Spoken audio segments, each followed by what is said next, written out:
I did not have sexual relations with that woman. Yes or no? Did you ever take banned substances to enhance your cycling performance? Yes. I had no prior knowledge of the planned assault on Nancy Kerrigan. I am deeply sorry for my irresponsible and selfish behavior I engaged in. What's up, everybody? Welcome to Oops, the podcast. I am Giulio Gallerati. He is Francis Ellis, and we're happy to join you here again today. How you doing, Francis? Good. We take turns introducing the show. I hope that's okay with everybody. we take turns, and we do it in a very informal way where it's kind of like sometimes when we start, it's unclear who's going to do it. It's like an interesting little game. A little wink here, a little point there. You know, that's how we get it going. Buddy, I'm all right. Some weird news out of Freeport, Maine. There was a great white shark attack. Jeez, there's been a bunch, I feel, lately. Have there?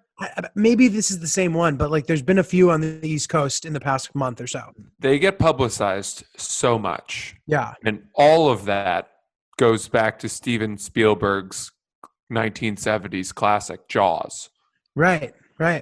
Because before that, nobody, I don't think, knew really what the great white shark was.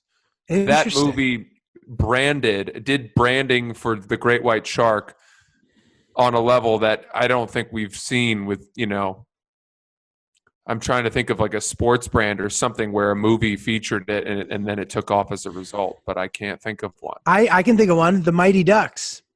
Okay, what brand helped? You're saying the team, the Mighty Ducks? Yeah. Okay, so Chris is saying maybe Space Jam with Nike for basketball. That's possible, but I still think that Jordan and Nike were pretty popular prior to Space Jam. No, that's what he was saying. Yeah, he was saying that Jordan becoming the big Nike icon made Nike big, which I think is what they were arguing in the documentary. At least seems to make sense. All right, but I'm talking about a movie. I'm talking about a movie. Gotcha. Causing something that had hitherto been unknown, and then once the movie came out, turning that thing into a household name. So does the Mighty Ducks count because the team was then created after the movie? Or does that not count because that's a pretty good example. It's close. It's not exactly the phenomenon that I am.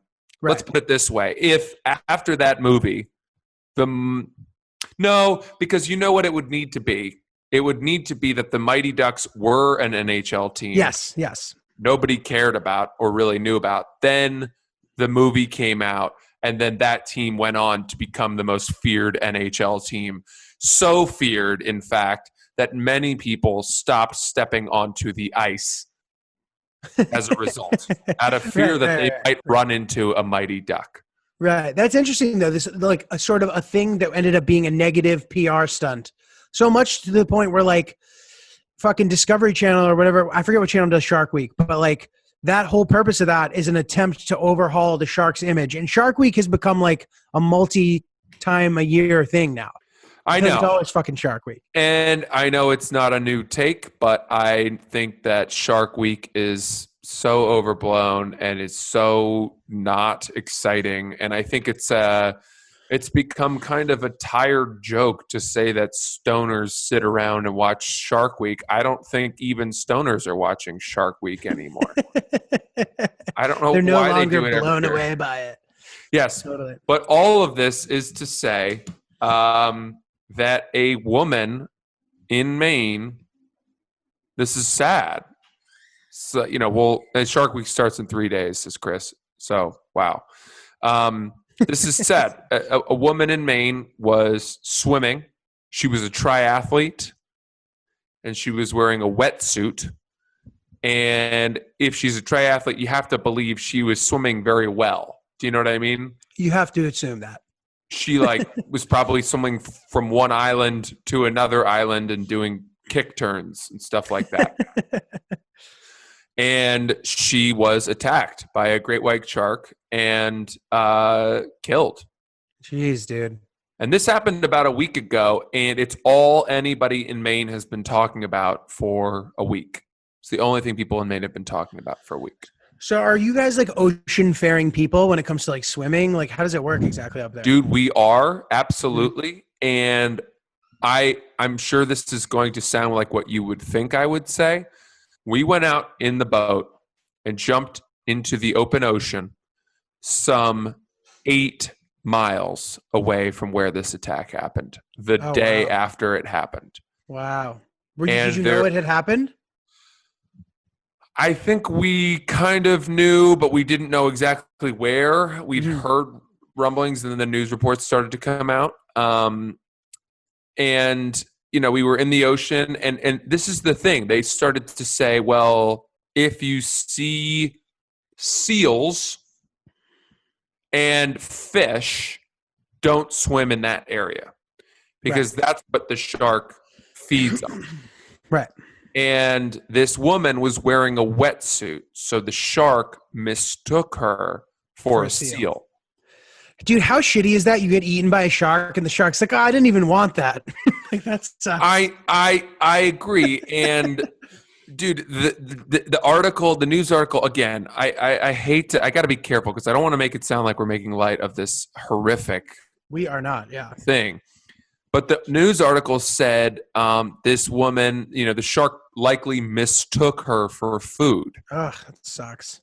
Yeah, and it's like, well, yeah, that or like I don't go to Burger King and eat a burger and be like, oh shoot, I mistook that for food. Like humans are still food to the shark, right? I mean, it's not as good of food, but yes, maybe, or maybe it's just like not on the guy's diet. And accidentally he had a moment of weakness and like thought he was eating like a tofu taco, and it turned out that it was a chicken taco, and it's like we're like, well, how could that have happened? You know? Right. That's a good comparison. It's like accidentally grabbing a turkey burger from the buffet. Yes. And eating it and being like, oh damn it, I didn't want this. Right. And dude, so they say that the great white shark, that it stalks its prey, right? And so it will stalk its prey.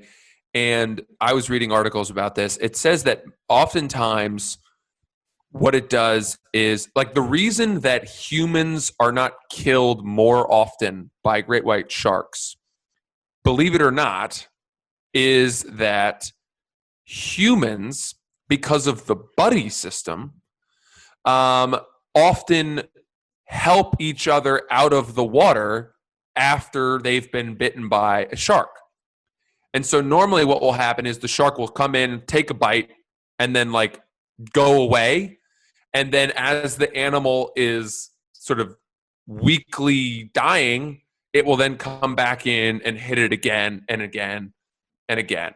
Wow. And so the fact that humans can get bitten by a shark once and be like, help, and get pulled out of the water or swim into shore, get helped by other people, that's why more people who get attacked by sharks, at least great whites, don't succumb as often. Meaning, it's not the case that people are being dragged under the water and being like consumed to completion. Right. I don't mean to get super graphic, but that was something I learned because, from Jaws, we all just watched that movie. We assume you get bitten by a great white shark, you're going to get dragged underwater, and it's going to be one of the most horrific deaths ever. Yeah. But they more like hit and then they go away. Crazy, dude. Crazy. So this woman was killed, and it's really a sad thing. And I think a lot of people knew her. She was like a well-known member of society up here, and now everyone's afraid to swim in the ocean, and it's such a shitty thing. Well, dude, I've always been afraid to swim in the ocean. I don't know about you. Like, so people have been saying that. So tell me why that is. Okay, so this is the problem with swimming in salt water. This is the problem with swimming in any sort of wild water, like meaning a pool being domestic water in the ocean. So in the ocean, you just hear all these fucking stories. I know, and like everybody's like, oh, the odds of getting bit by a shark are, you know what I mean? Obviously, they're not great, but like I'm not the greatest swimmer in the world, first of all. Second of all, it's fucking freezing. I know that once you get in there for a while, you get used to it, whatever. I don't like the idea of undertow. or No. like just getting pulled out 100 fucking yards from the shore out of nowhere. Like I don't even understand how that's possible. That scares me. I don't like not being able to see. There's a lot of things about it. It's choppy. There's a lot of things about it that are unpleasant. So typically I'll dive in and then I immediately get out. Yeah. Yeah, know I've what I been mean? hearing this from people that the ocean is wild, unpredictable. Yeah. And then in the bay, like, you know, in a more calm water situation, there's jellyfish and bullshit. And like, that sucks too. So like, you know what I mean? Dude, it really does. Jellyfish and bullshit. Oh, that's funny. So like, how do you feel about it? Do you like go out there? I feel like you probably like to go and swimming in the ocean. Well, I grew up swimming on the ocean. Right. And that was my access to water. You know, Right. we didn't have a pool. We aren't that close to lakes.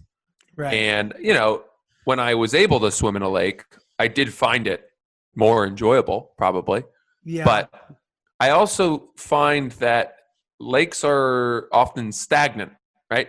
And they're stressful. Yeah, but they're not going anywhere. Like lakes are Right. just big ponds. That's true. That's true. And so when you have boats, you know, boating around lakes, the oil discharge and the gasoline fumes and all of that goes right into that water. Right. Lake People water's kinda pee in a gross. lake, you know, you're drinking it. There's snakes in lakes. Yeah, snakes. The fish that grow in lakes are mutants. They're not good to eat. You know, I Really? think that, yeah, and if you go fishing in a lake and you catch a fish, it's going to be a tiny, stupid fish that you might A bring to the sunfish. ocean to use as bait.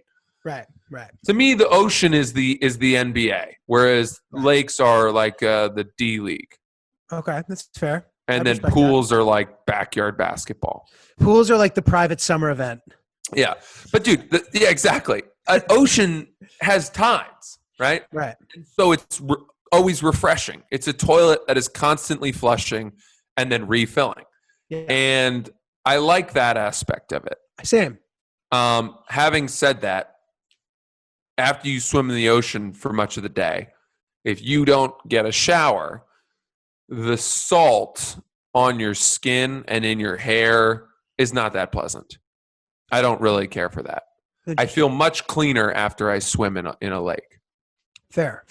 Well, lakes are gross because they're muddy and there's all these plants in them and shit. And it's like, I don't know, kind of freaks me out. But I feel you as far as the effect on the skin. However, I don't swim in the ocean enough and for long enough that I don't just feel that refreshment of getting that salt water on my skin. You know what I mean? You don't feel it? I'm saying it's not good. I don't like the feeling of salt on my skin. The difference is that I feel like you're spending significant amount of time in the water and I'm not. So like I'm going for that dunk and it's refreshing and like the salt being on me after that doesn't bother me as much. Yeah, but I dunk a lot. I'm not a lingerer. I don't loiter in the ocean. Do you know what I mean? I'm not a loiterer. Yeah, fair. I'm It's not hard to loiter. saturating. I'm not marinating in the salt of the ocean. I dunk. an olive. I'll just dunk a lot of times. Okay. I'll jump off the boat, swim around the boat, get out, jump in a few more times. Or if there's some sort of bridge or stanchion or cliff, I will jump in and then jump out, get out and jump in again. Are you a big thrill seeker? Are you a big jumper into water? Like I can be. You'll lose me at like, all right, dude, jump off this cliff, but make sure you jump to the right. Like if I have to jump in a specific fashion, I'm out. But I'll jump off a bridge if it's like 10 feet. You know what I mean? Like I've done stuff like that. And it's a lot of fun. But in general, no, dude, I'm not a thrill seeker. I don't want to put myself in danger during my leisure time. I don't want to do zip lines. I don't want to parasail. I don't want to do any of that shit. You know what I mean? Interesting. What about you? Well, I was a thrill seeker for much of my life. In what capacity though? I loved to jump off of cliffs and high dives and bridges. I've been skydiving. Yeah. I You didn't think that was a pleasant experience, right? only because I was so hungover. Oh, right. Yeah. You've told that story. Dude, that's a great story. Yeah, I was a nightmare. I've done a lot of that stuff. I would never go so far as base. Those days are behind me, by the way. I'm done with that. Once Have you start, bungee jumped? I have not. No, that one probably I would not do. Mhm. And so why are you done with them? Because if I tell myself that I'm too fragile to play in men's league basketball, I can't justify base jumping. If I have aged out of, like playing competitive men's league basketball in New York City against a bunch of old white dudes, how can I possibly say, well, if I, that's past, I'm past that, but great, bring on the wingsuit, Yeah, dude, that's fair. I think that's a very fair point. And dude, I think that a lot of the time too, like it really depends. Like your appetite for one thrill could be different than your appetite for another, which I mean, I don't know. It sounds like you're over it in general, but I agree with that sentiment. Like I'm not even up for two-wheeled motor devices. Yeah. You know what I mean? Motorcycles count me out. Like I don't want to forget it. Yeah. I don't want to put myself in any risk. Even though I'm down to take an adventurous trip, I'm not going to, do any sort of like zip line or whatever. I mean, zip line maybe is safe and maybe you could talk me into it. But you know what I mean? Zip lining. I mean, what are you talking about? You could put a zip line in your backyard.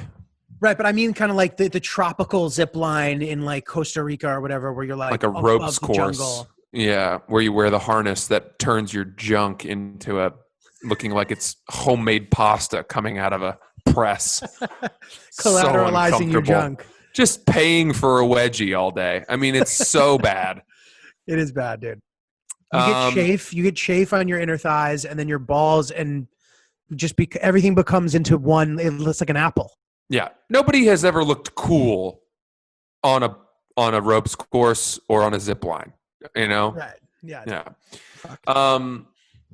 I don't know. Have I told you about the time that I dove off of my dock and hit my head? I think you maybe have, but you give us a little refresher. Yeah, I had a really bad accident, which I'm surprised it didn't turn me off of sort of swimming in the ocean more. But Chris is saying I've told this story. Give us a recap for our new listeners. Quick recap. It was like mid-tide in Maine. We live on the water. We have a dock. I went down to the dock. I was pretty hungover. I dove into the water. There was this cement bucket that was chained to the dock to anchor it from floating around. And I hit my head on the edge of it, like immediately. It was like maybe 2 inches under the surface of the water, but the water was murky, so I couldn't see it. My hands went over it. My head hit the edge of the cement bucket, came out of the water, blood pouring out of shooting out of my head. Jesus, that's terrifying. And then went up, got to the edge of the dock, got out of the water in case I passed out, called an ambulance and went to the hospital. It was pretty horrific. So my parents have a lot of fear about me diving at all. Yeah, and diving is one of those really high risk, high reward things because there's no better way to enter the water. Mm. Do you know what I mean? Totally. In terms of fun, I think diving is my number one favorite way to enter. I don't like to go feet first. I certainly don't like to walk into the water. I go diving one, and then if I'm at the beach, charging full speed into the waves is number two. Right. That's like the cross-country skiing of diving, dude. What is? Sprinting into the water and diving. I would say it's more like the downhill skiing. It's like the mogul skiing of diving. Okay, all right, that's fair. Because cross country, you would imply, long, slow, sort of cardiovascular entry into the body of water. Which is sort of what that is. I can't believe we've been talking about this for as long as we have. It's good, man. We're really milking it, baby. Milking the topic. So, diving is my favorite way to get into the water because it's the quickest way to immerse yourself in the temperature, right? I don't like to adjust. I don't like to take it slow. Pussyfoot. Yeah, you get wet the quickest if you dive. And some people would say, well, if you went feet first, it would be just as quick. Wrong. I disagree. There's something about going from the feet up where the shock hits your heart and you say, oh my God, that's cold. Right. Whereas head first, you're like, I'm in it, baby. And it feels great. Definitely. But if I dive, around my parents, even off the dock, even with the depth chart reading 10 feet, they get nervous because of that accident. Yeah, that's fair, man. That's fair. I mean, you seem pretty competent at entering water and entering. I'm serious. You seem like you even know about the depth chart. I feel pretty confident with whatever endeavor that you take on in general as your podcasting partner and friend. You know, It's very sweet. Yeah. if you tell me but- you're doing something, I probably think that you are doing it properly.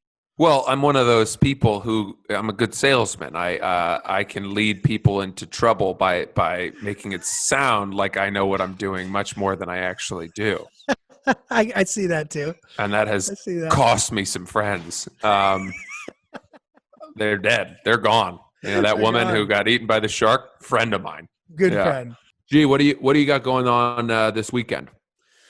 I don't know. I'm figuring it out. You're back in New York? Yeah, I'll be in the tri-state area. I'm trying to figure it out. I don't know. What about Isn't you? it amazing how living where you live now, or being where you live, makes you bummed out? I don't feel that bummed out.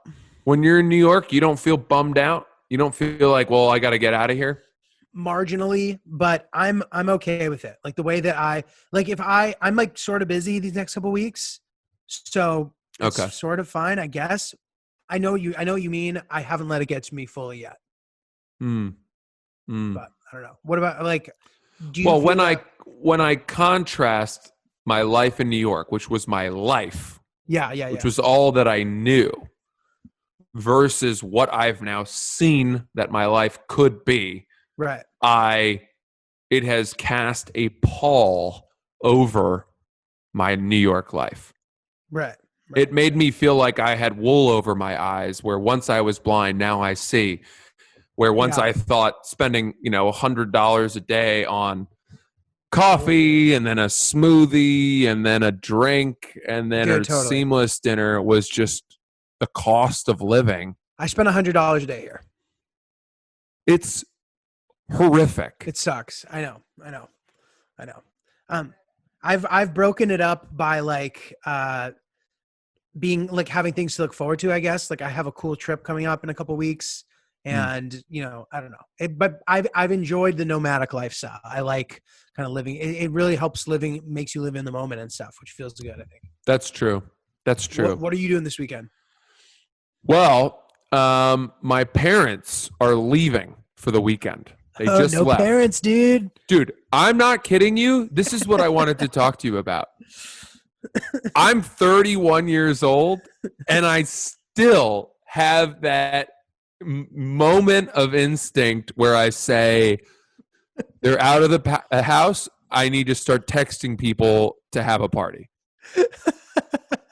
Like, here we go. It's on. It's happened, and I'm free. I'm the guy that has a free house. I need to have a party. I need to go get solo cups and ping pong balls. And then I need to make sure that people understand the rules. Don't fuck in my bedroom. Don't fuck in my parents' bedroom. Take your shoes off, yada, yada. Like, I have to be watchful. Dude, yeah. The second they pull out of the driveway, you pop porno in the DVD player. Look at me now, mom and dad. You just look out the window. Hilarious. Dude, I having a house party, man, it was so stressful, but also so exciting. I know. I never had one. You never had one? I was too scared. Like there was a couple times where my parents also never went away, but once or twice maybe they did, and maybe I had 4 people over. Yeah, that's fun. That's fun because 4 is a manageable number. But I'll tell you, dude, once you get to like 6 or 7, that can turn into 10, 20, 50 real quick in high Dude, it's school. like spreading COVID, dude. Yeah. 6 turns into 600 very quickly. Dude, I was a sophomore in high school, and I had just gotten to this new school, Yarmouth High School, and I think people were like intrigued by me. I was this new kid, nobody knew. I made the varsity soccer team. We were very good, and I just came in, whatever. And I think it was like, I don't know, a month in that my parents left for the weekend, and these like older kids that I was friends with convinced me I had to have a party. I just got basically like bullied into it. Yeah. And they were like, it'll be low key, no big deal. And all of a sudden I start getting fucking calls and texts from people I don't even know, unknown numbers. Like, hey, Francis, it's Alexa. I'm with a couple of the girls, like senior girls. We heard you might be having some people over. Is there any chance we could come? And I'm like, what the fuck am I going to say to like the 5 hottest senior girls? I know. No, you can't come. Bros only. And then it's like, dude, I remember this kid, Kevin. This fucking kid, Kevin. He was a junior. And he texted me and he was like, yo, dude, I'm in your driveway. Any chance we can come? I didn't know this kid. And at that point, I was really stressed because there were like 50 people hanging out in the basement. It was like way out of control beyond what I had wanted it to be. And I was getting angry. Mm-hmm. And this kid shows up and he's like, he comes up to the door, knocks on the door. He's got like a 12-pack of beer. He's with this other kid. And I'm like, sorry, dude. Like, I can't let you in. And it wasn't because I was being some like superior asshole. I was just terrified. Right. And he's like, he looked all sad. And then he like went out into his car and just sat in his car in my driveway and like drank his beers and then kept calling other people at the party, asking them to advocate on his behalf. And finally, I let him in. And get this, dude. This kid would be the kid for the next year or like a year later. He was the kid whose parents were just very negligent and would leave all the time. And he would have house parties. Oh, gotcha. And like one time I asked him if I could come and he wouldn't let me come. That's what you get, dude. Tit for tat. If I saw that kid today, I would fucking piss on his face. I would put him into a chokehold until he were asleep. He was the goalie on the hockey team. I guarantee you he has a bunch of kids that he didn't mean to have with multiple women. I guarantee you his life is in shambles. There's no chance that he is successful. And I want to run into him and I want to fucking show him a pay stub or something. I want to just tell him, fuck you for not letting me, it was so backwards. Dude, I look forward to the moment where you walk into an important meeting and who spins around in the swivel chair but Kevin. Yeah. Dude, I hate no chance. No chance that guy's not doing work that doesn't require his hands. Oh There's no chance that his back doesn't hurt after a day of his job. I guarantee you. I hate that kid. And then I also hate this kid, Shane. Dude, I hate this kid, Shane. This kid, Shane, was like a friend of mine. He was older and he just bullied me. He just took advantage of me. Like he knew that I kind of like looked up to him and he was a very popular kid. He was the one who convinced me to have that party that night. And Shane, dude. He would convince me to have people over. He would like go after girls when I told him that I had a crush on them. He would then like hook up with the girl.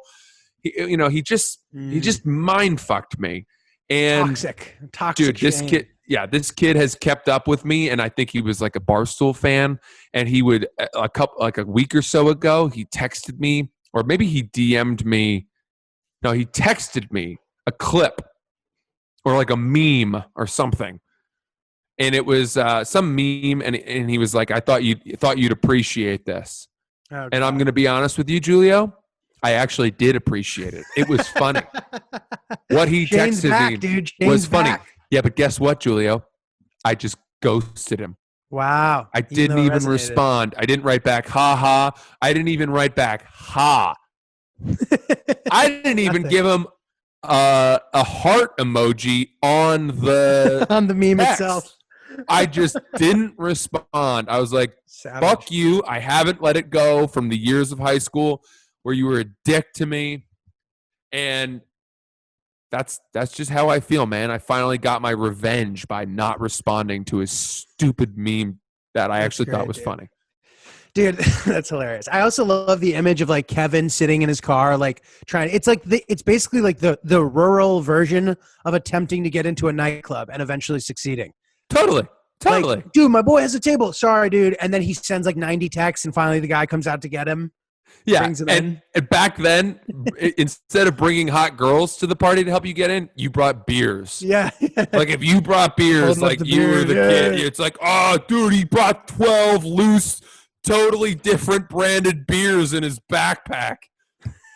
I had a fake ID, so I used to get a 30 rack at a gas station with my Massachusetts fake ID, and then I would put it in a backpack, all like loose beer. I'd keep it in the box, and then I'd go to a party and sell them for $1. Interesting. That's hilarious. Little And merchant. sell them for $1, and people would buy them from you, and you were like, "Man, I made $14 profit. I'm making a killing, right?" And it's like, well, was that really a killing? Because I put my life on the line. Yeah. I committed a crime. And dude, especially in these puritanical states, like in New England, like in Connecticut, it was the same way. Like liquor store was not open on Sunday. Fake IDs like didn't work that well, and it was just like a sketchy undertaking to be like getting alcohol as a minor. You know what I mean? I feel like because we had a kid who figured out how to make fake IDs. Uh-huh. And that was Maine's equivalent of a hacker. Right.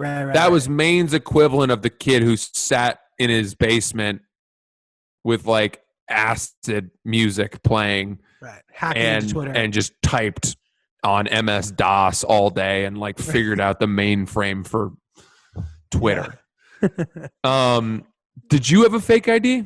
I did, dude, but my fake ID was so shitty. It was someone else's fake ID. So it wasn't even me, and it was also fake. Yeah. My buddy Bill. And he was funny. He used to like buy, like, we had a couple kids though that had hookups. Like one kid's dad owned a liquor store. So once you inevitably end up having that kind of hookup, and then forever you're all set for like partying and stuff. I think he would sell alcohol too and like make some money, similar to something that like you were saying. But we would also do like, we would hang out in the parking lot and ask people to buy us alcohol. Oh, wow. Like the hey buddy, as they call it. And then how did that work? Did that work? So this is essentially what would happen. We would accept the fact that we were in a powerless position. We would give these people money. We knew that they would keep the change, and that was fine. But you know, the change wasn't that impressive still. It was still like $8. We'll be like, hey man, can you like buy us this, this, and this, and then whatever, if that covers it, like whatever. Great. And like these adults would do that for us. And in retrospect, I'm like, who the fuck are these people doing that? Like, I would never do that. If these fucking shithead kids are like, hey dude, can you buy us alcohol? I'd be like, no dude, like go jerk each other off. Like get out of here. Get out of my fucking face. It's like you fully expect the second that you take the kid's money, a cop to just walk around the corner because it's a sting operation. Dude, totally. And those get set up. And by the way, who the fuck are the kids that are agreeing to be part of sting operations? Like, how much of a bitch would you have to be to agree to fuck over people on behalf of the police? Dude, totally. I mean, unless you're the son of a police officer and you don't have a choice, I just feel like, man, that is really bad. That's really fucked up. I have a friend who has I'm going to tell another story about this guy at some point. It's a crazy story. But this happened to him in addition. I don't want to say the guy's name because it's too, like, this could damage his reputation if I tell all these stories about him. But he got caught. He went to USC. He tried to get a homeless guy to buy alcohol for him. And the homeless guy was a cop, and he got arrested. It was an undercover cop. Can you fucking imagine? How it's like bad that of luck. scene in The Office where Andy dresses up as the decrepit janitor and like spills soup and bursts out into his suit and he's like, actually I'm not on the bottom rung or whatever. Dude, yeah, insane. I got busted for it. That's crazy that they were doing disguises. Was he sooty? Yes. Like he was sooty and he looked homeless and dude, he was dressed homeless. Like in downtown LA where there's homeless people everywhere. This guy was undercover as a homeless person and arrested my friend. That's a guy who at one point thought he was a method actor and was on like backstage and moved to LA to pursue his dream. It didn't work out. And he became a cop, but like never quite let go of that dream. That is really funny. Dude, you're so right about that. Like, what a great place. Like, they're probably hiring people with like experience with the Meisner technique for the undercover force. Yeah. That's the most low stakes undercover agents. Dude, But he goes the full 9. He puts a little dirt under his fingernails, Dude, well, speaking of teenage crime, there's this kid called the Shark in my high school. His nickname was the Shark. Nice. And he used to work at an outlet store, and he had this operation where you would get whatever you wanted from the store, and it was a nice store, very well known retailer brand, and you would get whatever you wanted, and you would go up to the register where he was working. He would ring everything up, and then he would delete everything except for this least expensive item that you bought, so that the cameras would show that you were making a transaction still. You'd then pay $10 for the socks, and then he would put your bag on the counter and an additional bag that he had stolen on the counter. You would walk, with his key to his car on the bottom of the bag. You would then walk to the parking lot, drop his bag in his car with the key in the front seat, and then you'd walk away with your shit. Dude, this guy ripped this company off for hundreds and thousands of dollars of merch, and he got caught for hooking someone up with one belt and got fired and never got caught. Oh my God. Felony level larceny occurring. But I don't even I can't understand how that goes on as long as it does. Because that scheme seems really stupid. He did it for a year. Dude, the Shark was an arch criminal. He also he had all sorts of really illegal bad. activity Like kind of no offense, like fuck that guy. I'm sorry, but that's that's really fucked up, Dude, the Shark was a criminal, but I partook. A lot of us dipped our paws into the, corrupt pot that was being there was another kid who sold sneakers, but the Shark's thing was by far the worst. This guy was up to no good. And now I think he does very well, and he has a wife and a lovely kid, and he's a good dude. And I've actually hung out with him not too long ago, but he had a dark moment there as a teen. Yeah, it sounded like he was going to be a career criminal. Jesus. Totally, dude. Chris makes a good point that this is a big episode for all sorts of shark sharks. episode.